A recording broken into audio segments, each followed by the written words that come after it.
السلام عليكم ورحمة الله وبركاته. فيديو اليوم مختلف عن أي يوم. هنعمل المشبك الدمياطي بأقل مكونات وبأقل تكاليف. بس قبل ما نبدأ الفيديو، لو أول مرة تشوفوني ما تنسوش اللايك والاشتراك وتفعيل زر الجرس. ويلا نصلي على الرسول ونبدأ بسم الله. ويلا مقادير. هنحتاج كوبايتين من الدقيق، والكوباية هنا هتبقى معايا الكوباية المعيارية، يعني الكوباية اللي انتي هتضيفي بها دقيق هي اللي هتضيفي بها النشا. يبقى مكونات اليوم او مكونات المشبك الدمياطي هحتاج كوبايتين من الدقيق وكوباية من النشا. في مصفى بقى عيونها ضيقة، وهنزل بكوبايتين الدقيق وبكوباية النشا، وطبعا الكوباية هنا معايا معيارية منعا من اي تكتلات في الدقيق. لما نخلهم كويس اي تكتلات في الدقيق بتخلص منها.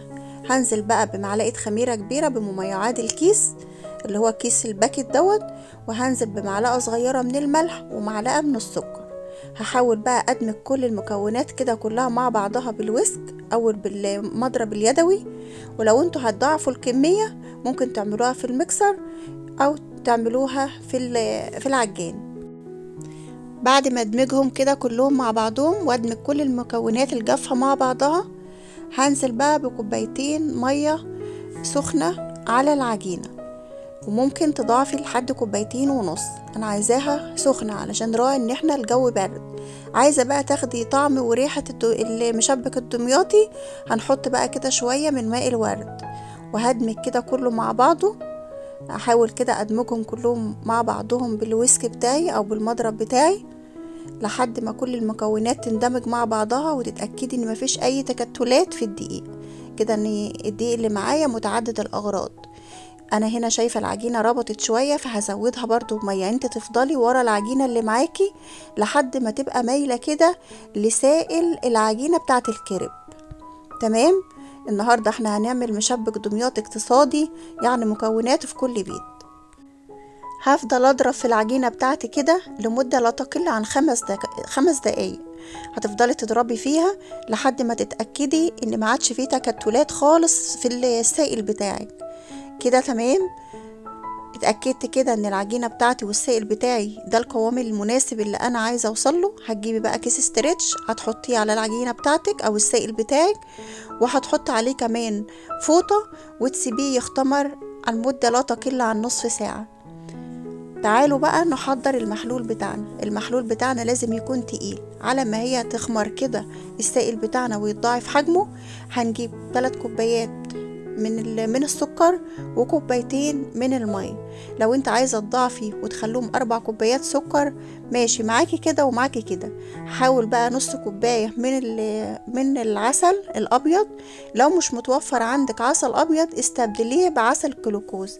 لو مش متوفر عسل جلوكوز خلاص استبعد العسل الجلوكوز والعسل الابيض، وبيكفي 3 كوبايات سكر وكوبايتين مية. عصرة من الليمونة وارفعهم على النار. عد 7 دقايق على الساعة بتاعتك واظبطيها، وبعد كده شيلي العسل بتاعك من على النار. كده المحلول بتاعي هو هيربط. لما يبرد هيربط شوية لان احنا عايزينه تقيل متماسك شوية. هنسيبه يبرد بقى لحد ما نشوف العجينة بتاعتنا اختمرت وتضاعف حجمها ولا لا. هنا في طاسة هكون حاطة الطاسة على النار وضيفة لها زيت يسخن معايا. هرجع هنا بقى للسائل بتاعي الضعف حجمه بسم الله ما شاء الله، وهنا الفقاعات بتاعتي هي اتظهرت كده. ديت نتيجة ان الخميرة بتاعتي نشطة والعجينة بتاعتي ناجحة وتمام. هجيب بقى كيس، اي كيس عندك بقى من اللي انت بتخزنه وبتفرزي فيه الخضار، او كيس حلواني المتوفر عندك، مش هنقف على حاجة. هجيبي بقى المغرفة بتاعتك وهتملي الكيس بتاعك. صلى على النبي. اللهم صل وسلم وبارك عليك يا حبيبي يا رسول الله. هاخد الكمية بقى اللي تناسبني وهغطي على الكمية التانية لحد ما اخلص الكمية اللي معايا. بعد ما عبيت الكيس بقى بالكمية المناسبة اللي هحتاجها، هحاول بقى اخرج الهواء كده من الكيس. تمام كده. وهقوم رابطة الكيس. بعد ما خرجت الهواء هجيب بقى المقص بتاعي ومن الكيس كده من على الطرف بتاعه، وهعمل يعني فتحة صغيرة، مش هتوسعي الفتحة معاكي. وهنزل بقى على الزيت السخن اللي معايا وهعمل دواير كده، وهتشكلي بقى القالب اللي انت عايزاه. الفورمة بقى اللي انت هتعمليها. طبعا هي مش هتبقى نفس فورمة اللي بيتشرى، بس الطعم ما يختلفش عن اللي بيتشرى وما يختلفش عن مشبك الدمياطي. اتبع الخطوات بكل حذافيرها وان شاء الله هتدعيلي دعوة حلوة من قلبك. هتسيبيه كده لما تتماسك وتشوفي كده من على الوش كده، تحسي ان العجينة بتنشف من فوق، تحاولي بقى تقلبيها على الجنب التاني. صلى على النبي. اللهم صل وسلم وبارك عليك يا حبيبي يا رسول الله.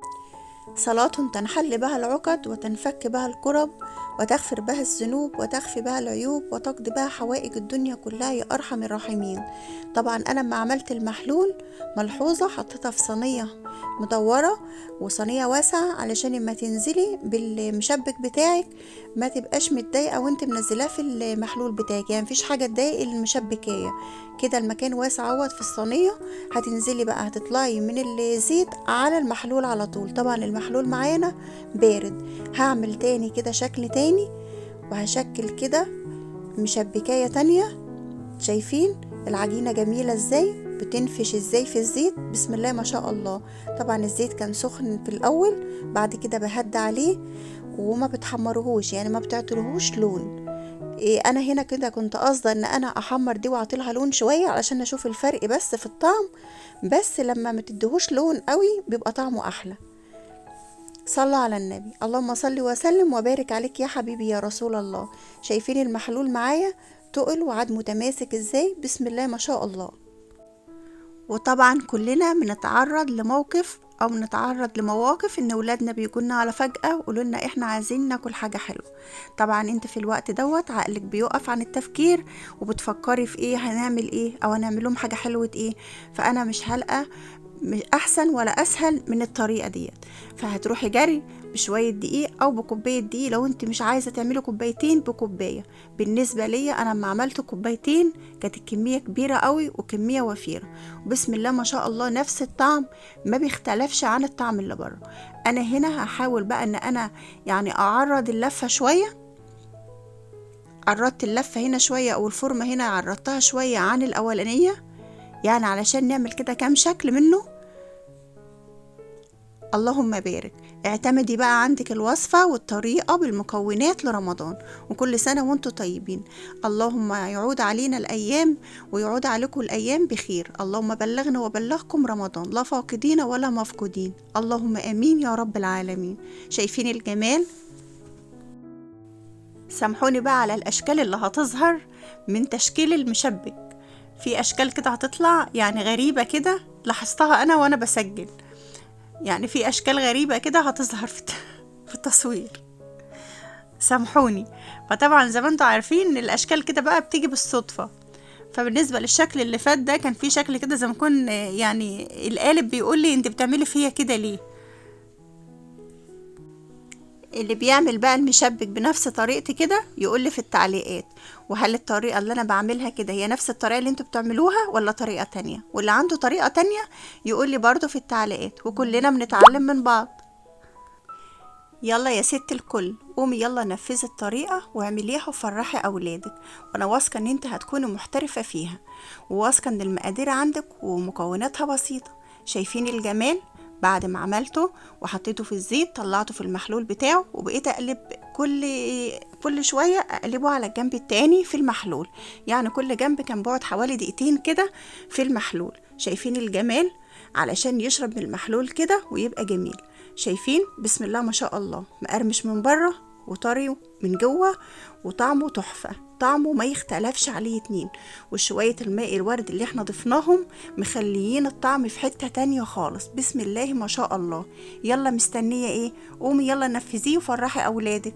وهنا اتمنى الفيديو يكون خفيف ولطيف على قلوبكم، واتمنى تجربوا الوصفة وتقولوا لي في تعليقاتكم. والسلام عليكم ورحمة الله وبركاته.